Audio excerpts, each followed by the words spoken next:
Boker Tov and good morning. I'm Rabbi Steve Moskowitz of Congregation Lador Vador here on Long Island, and this is Monday Musings, a 15-minute spiritual kickstart to the week. I am joined this morning by my friend Rabbi Batsheva Meiri from Congregation Beth HaTephila. I don't know if you say Beth HaTephila or, yeah, okay. So in Asheville, North Carolina, Batsheva has been a congregational rabbi for 25 years, and she's been practicing mindfulness and teaching mindfulness for the past 10 years. Batsheva and I became friendly when we studied together in Jerusalem in the Shalom Hartman Institute's Rabbinic Leadership Initiative. And Batsheva just reminded me, she also served as an important advisor to me when I needed to bring home presents from Jerusalem for Susie. She tried on all of the earrings that I was looking at so that I could make sure I brought home beautiful earrings and jewelry for Susie. So thank you, Batsheva, for being my shopping guide in Jerusalem and being such a good friend for these past 13 years. So Batsheva, tell us first, let's just start, like Asheville, Blue Ridge Mountains, North Carolina, what's it like there? I like to say it's like Gan Eden. It's the best of all possible worlds. So, when I imagined where I would land, I thought Boulder, Colorado, but I am all about the Appalachians because they're green and lush. And so I get the best. Asheville is like a bowl and we're in the bottom of it. So anywhere you travel, north, south, east, west, you see a beautiful vista of gorgeous mountains. You're surrounded by mountains? Yeah, surrounded. So awesome, awesome place to live. Great place for retirees. Young families are moving now. I mean, it's amazing. Wow, A lot that's of great. I hiking, guess, outdoor activities. I guess as people are working more remotely, they could also Yeah. pick their spot where they want to live. It doesn't matter which city they're living in, so to speak, whether their company That is there or started not. around 2010 after the recession, that people started to move here with their work because there isn't really any kind of industry or anything like that here except for the hospital system. So unless you come with work, you're pretty much, or you're retired, there's not much you can do except for the hospitality industry. It's a big tour. Beer City, USA, we are. We have Beer, like like, the most beer, craft breweries, the most, I think, of any city. We must have 60 microbreweries wow, in town. wow. I don't exactly know the number, but it's like that. Yeah. So you could do a brewery tour as well as a Oh, mountain hike. yes, you could. And people should. Okay, so we've done our little, what's that? It's good beer. It's excellent beer, like really good beer. So, and also I do, it is on my list. I want to cycle the Blue Ridge Mountains. And what's that highway called? The Parkway, the Blue Ridge Uh, Parkway. yeah, okay. All right, we got to get that. Nice. All right, good. So we'll see each other soon, one day when we're allowed to leave our homes. So I'm looking forward to that day, as opposed to connecting with all my friends virtually. So tell us about mindfulness. I have no idea what this is.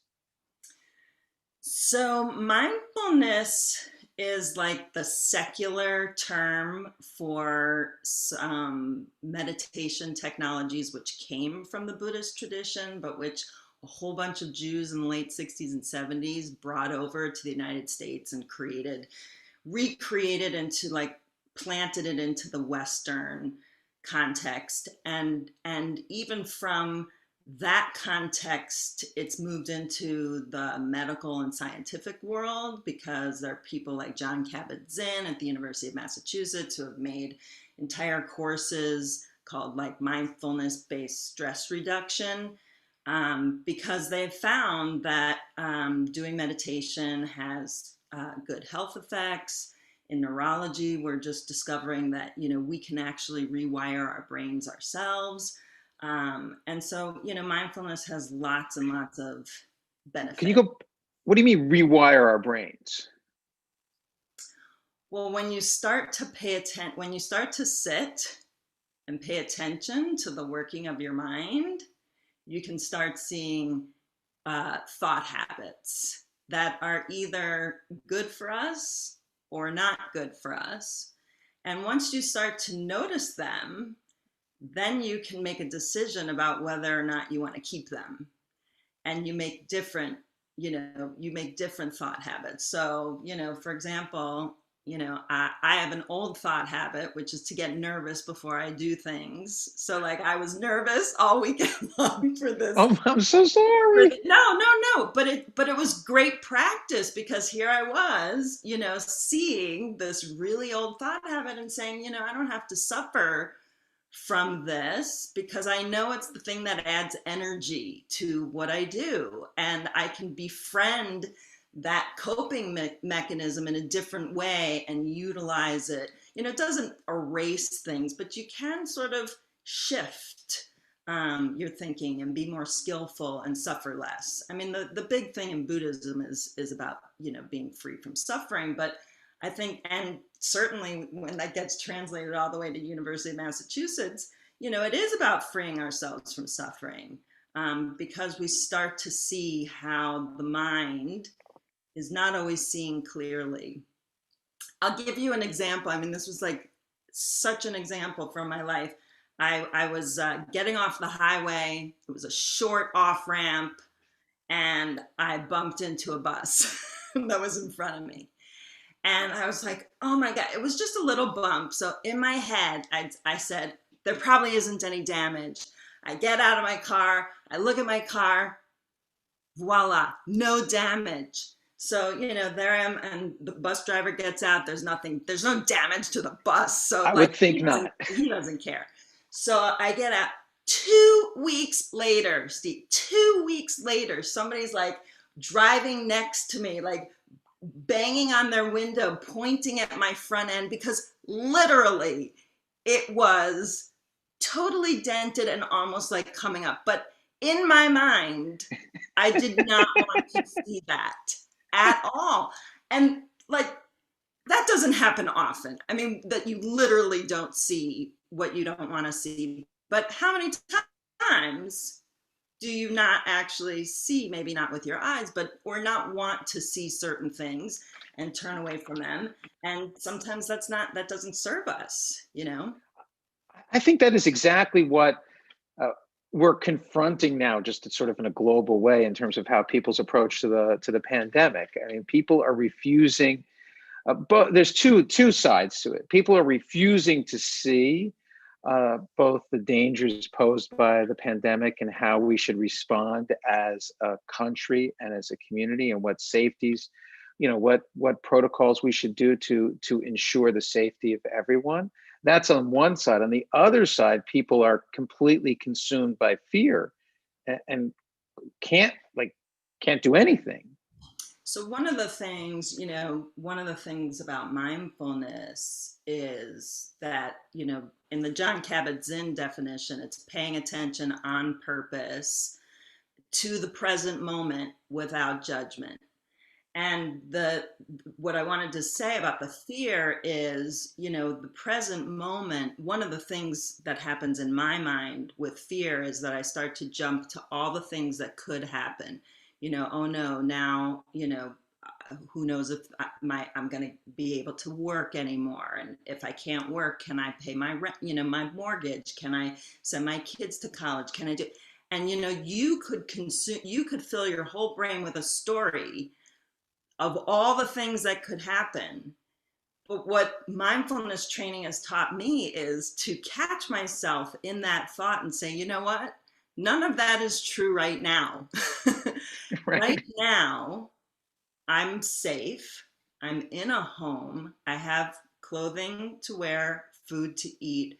And that's what's true right in this month. And that's not to say we don't make plans. We don't, do the skillful things to attend to our lives. But it is a moment to just recognize what's true right now. And none of that story is actually true. And I went through that, there was a whole, I'm sure you did too, before, the high holidays, just wondering, are people going to come back together and, make this pilgrimage back to synagogue and make this a priority in this new, and my mind started going all over with what might happen. And I just had to keep coming back to that, but that's not, none of what the story in my mind is actually true. And it's the same thing with we also go back to the past and we rehash what happened in the past. That's not actually living at all, is living in the past. But you do have to do those things. You do have to plan for the future. Yes, you do. And you have to learn from your mistakes. Absolutely. Absolutely. And that's not to say, listen, we're talking about sitting in formal practice, and then we're talking about, having awareness moment to moment in our regular life, so it doesn't serve me while I'm planning to be consumed by all those thoughts of fear, because then I'm going to make decisions about my plans, which may or may not be motivated by the right things. And so it is really good to have that awareness, even as I'm making my plans, even as I'm having my day unfold. I mean, as a rabbi, I find that, if I'm going to meet with, somebody who may be difficult, or somebody who's struggling with something very difficult, it's really, really skillful for me to be aware of what's going on in my own mind and body in order to be able to really meet that person and see clearly what's going on for them.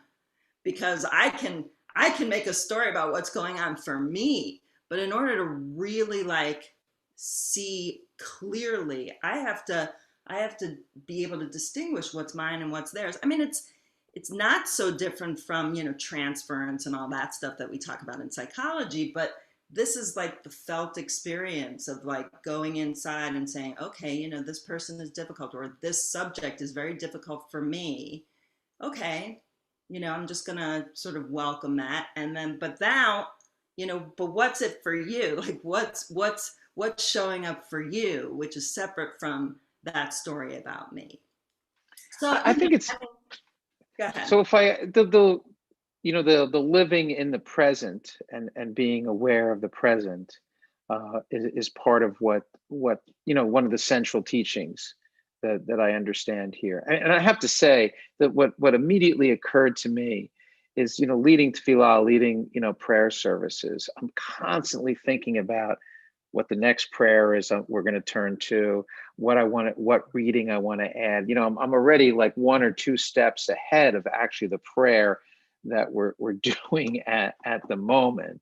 And I have to, especially when we're doing it on Zoom, when I'm like controlling, putting it on the screen and all this other stuff, like I can actually pray the prayer and be in that moment. So I think that's just a very concrete example for, prayer leaders. So with that, can you kind of, can I say Jewish, something about that? Yeah, of course. Yeah. I think to me, the Jewish piece here is when you went to rabbinical school, I remember we were taught, that, Judaism is a practice of making ordinary time holy time. Like when you are going to eat an apple and you say a blessing, you're transforming, you're taking something that could be just whatever. And to me, that cultivating of awareness is the making of the moment being holy. And so it's the same thing when you are leading services. There is a way to be turning and moving a button or turning a page but also be dropped in to exactly what's going on. I think that there is a skill in that or a muscle that can be built when you practice, even just saying, where am I right now while I'm, yes, I have to push this button to get to the next screen, but, I'm still on the Kedusha, Kedusha. I'm going to drop into Kedusha. Whatever, I think you're right. Look, that's part of why when all of us started doing this was so emotionally exhausting. It was just, I mean, you just after services at at 8 o'clock after the Zoom service, you just collapsed because the emotional and intellectual energy that was required to do this whole new technology and do it in a new way and like I'm sure you too, when you're leading services and people are in front of you, you kind of know if that your reading is working, so you could see the resonance in people's faces. And now you didn't have that. And that just uses up so much more energy to try to figure it out. So say us I a little. do have something to say about that because I keep inviting people to this, it is a greater chasm to bridge between, in a prayerful, context in this, under these circumstances with technology. But, one of the things about mindfulness is that, the ground zero for all of those feelings and the connection I make with another person, that is actually right here. Like, you're with me here. You're actually not on my screen. And even if we were in the same room, you'd be with me in my experience of being with you. And that doesn't change actually, even though we're on a screen. You do have to sort of use your imagination more, but the focus is in being with you. I still feel like I'm with you. You're still with me. And if people can sort of get to that place of ignoring the screen and understanding that where life is lived or where we experience things is in this mind, heart, body, then these barriers of not being with each other or having to look at a screen or, even just thinking about another person. Why is it that when we text somebody, we actually feel like we're conversing with them to a certain extent? Because we are. And that's just a venue that we've accustomed ourselves to feeling with that person and in communication with them. And that this is a new way that we're having to develop that skill. I think it's a new way, but it's also part of what I would observe is that the older members of my congregations are having more difficulty, not with the pressing of the buttons and logging on, but there's more of an emotional hurdle in terms of participating in synagogue life online, which I get, because so many more years of their lives have been this in person. So texting is hard, and all of these new technologies that our kids find, just easy, is much harder for people, and that's part of what we're dealing with here. So just a few before we conclude. I hear resonance of Martin Buber's "I Thou" in what you're saying. So say a little bit about the Jewish mindfulness piece, like how is, because you did say earlier it started with Buddhism, much of this. So I want to hear a little bit about that. If you can just tie that up in a bow for us. Yeah, I mean, to me, all religious practice is a practice of paying attention, of saying, um, I'm not going to go mindlessly through my life. I'm going to recognize that there are ways to be in relationship with you and that there are ways to behave that are skillful and wise. And, and that all of Jewish practice, I was telling you, even just the mezuzah on the door is that reminder of, oh, I'm supposed to love God and be loving wherever I go. And, we have a mindful eating practice called kashrut, like there's nothing that's not about paying attention that's Right. embedded in Jewish life. So what mindfulness, some of these like formal practices like sitting in meditation or walking in meditation or going on silent retreats to allow the mind to calm and to see, those are technologies that may have come from Buddhist practice. However, it's all part of exercising that same muscle, which makes to me, which makes Judaism come alive and become much more experiential and not something that's stuck in my head. It's not like a thought, like, oh, Torah is good, Torah is wise, we should be kind to our neighbor, like it doesn't just reside here. It becomes like a full on experienced tradition of paying attention, of waking up in our lives and seeing that, oh my God was in this place and I fell asleep. I was asleep to that sacredness. I'm sure on your bike rides, there are some times where you're like, oh, okay, I'm biking. And then you realize where you are and you're like, oh my God, that's waking up. That's waking up. But I think that Judaism is always telling us to wake up. Yeah, I appreciate you saying, and with this, I want to sort of conclude that because we're going to have to continue this conversation in more depth at a future time. But for me, the mindfulness practice, if you will, you'll forgive me, I'm not the expert that you are, but I have to be moving. Like it appeals to me to be walking, to be cycling, and to be present. The sitting still, the silent retreat. Oh boy, that just I'm not sure I could do that. Those parts, but the idea that you're cultivating this awareness of the present seems really important and really beautiful, and it is an antidote to what we are facing right now. There's plenty that we can be grateful for. And part of the difficulty, and this is just a practical solution. I've been thinking that as opposed to starting my morning with reading the newspaper, on my phone, I should start my morning with a walk, outside. You do have the benefit of walking, you're surrounded by mountains. So I think that does produce sometimes easier, gratitude than in other places. But it is a possible solution if you start with some sort of spiritual practice that offers you a sense of the now and a sense of sanctifying the day.